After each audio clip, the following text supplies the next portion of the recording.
Adolf Hitler got his start in the military during World War I. He's a dispatch runner on the Western Front. He actually gets fairly decorated.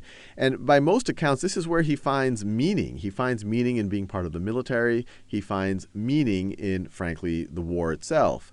But then in 1918, we, of course, have the end of the war. Well, first you have the abdication of the Kaiser. You have the Republican government, people who want to form a republic, take control, and then they sign an armistice with the Allies in November.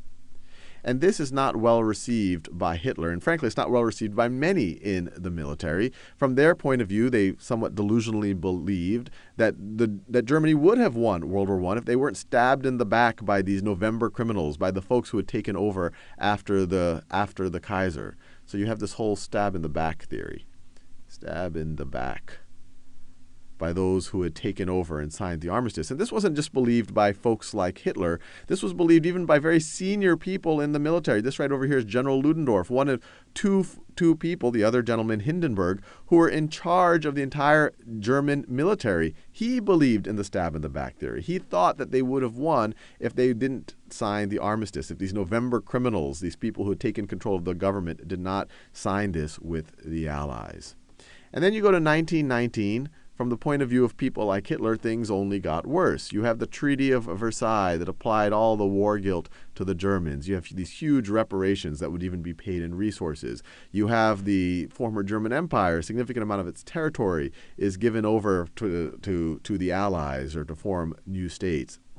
Then you also have the establishment of the formal establishment of the Weimar Republic. It's called the Weimar Republic because the new German constitution is drafted in the town of Weimar. And it sets it up as a parliamentary democracy. That's why it's called a republic. But it's a little bit of bizarre of a parliamentary democracy. It actually gave a good bit of power, a directly elected president that had a reasonable amount of power, especially in emergencies. And that would become relevant later on when Hitler actually comes to power over a decade later. But then in 1919, Hitler was still looking, he was very upset about the war ending. He stays part of the military, and part of the military, he's assigned to start infiltrating or spying on the German Workers' Party. So spy on, and the acronym in German is the DAP. But the English translation would be the German Workers' Party. But he actually gets quite impressed by the German Workers' Party, which is really ultranationalist. And when we talk about ultranationalist, it's all about German race superiority. It's in line with this whole idea that they would have won the war if they weren't stabbed in the back. And it's also anti-communist, it's anti-capitalist, and it's anti-ethnic minorities, in particular anti-Jewish. And all of these ideas Hitler found very impressive.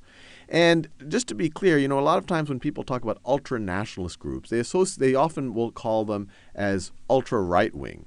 Ultra-right-wing. And this bears some clarification, because the right wing is also often viewed as very capitalist.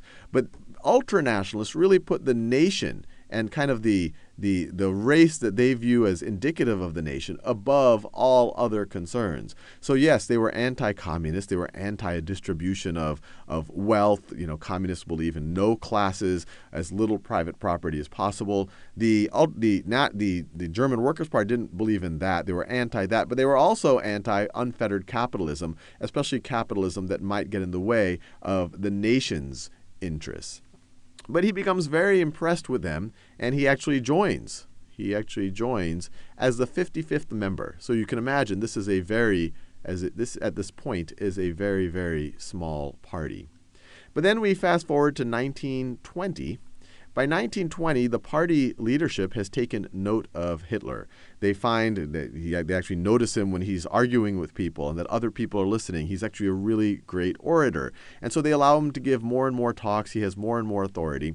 And in order for the party to have more of an appeal, especially to nationalists in general, they change their name. They add to German Workers' Party, they add the Nationalist Socialist German Workers' Party.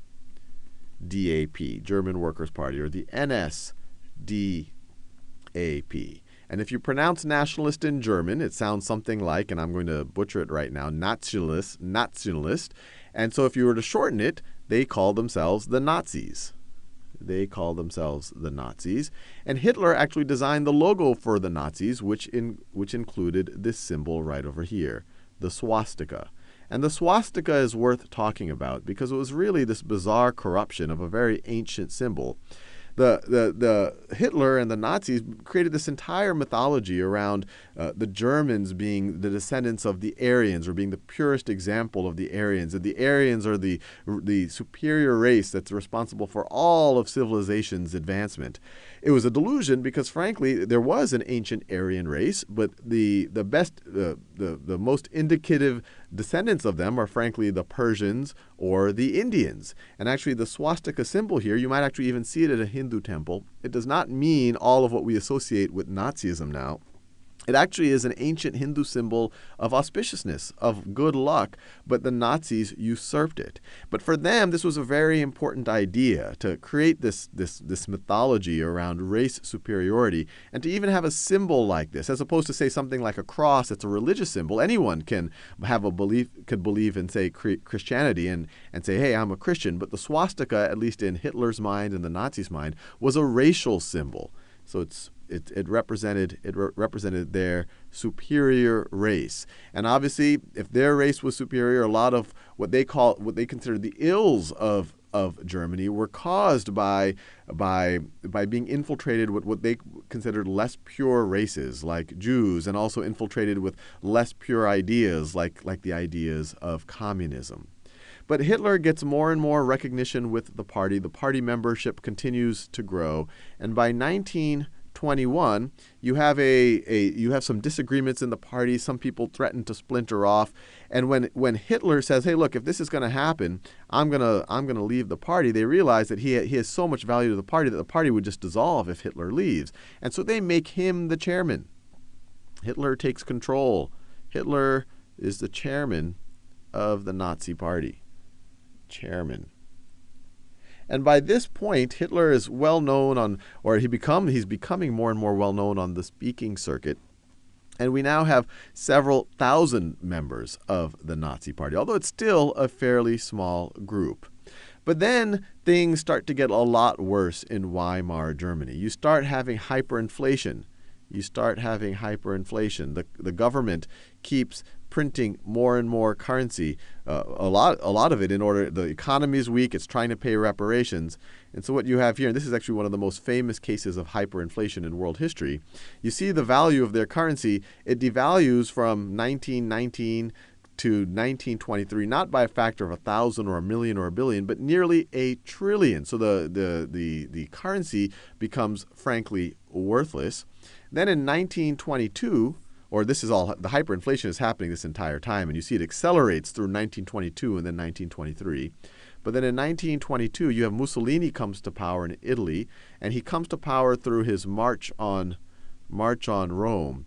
And Mussolini is a fascist. That's where the word comes from. He's a member of the fascist party. And the fascist ideas were very similar to the Nazis. It was all about extreme nationalism, all about racial superiority, a very strong government. And this is, Hitler finds quite inspiring. You have the Weimar Republic is having economic difficulty. You have many other groups, including the communists, attempt their own coups d'etats. They fail, but things are getting less and less stable. Then you fast forward to 1923. The inflation is getting super bad, about as bad as inflation can get. The currency is worthless. The economy is going into a tailspin. And on top of that, because Germany can't pay the reparations to France anymore, France occupies the Ruhr.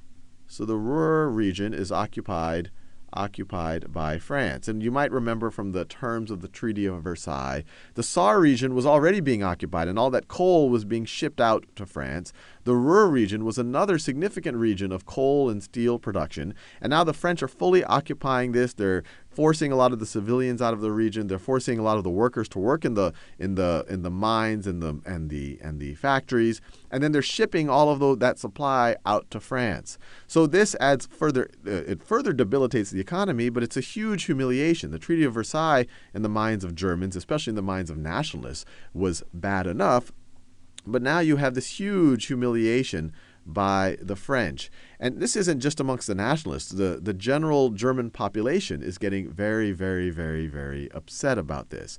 And so this gives a lot of fuel to extreme nationalist groups like the Nazis.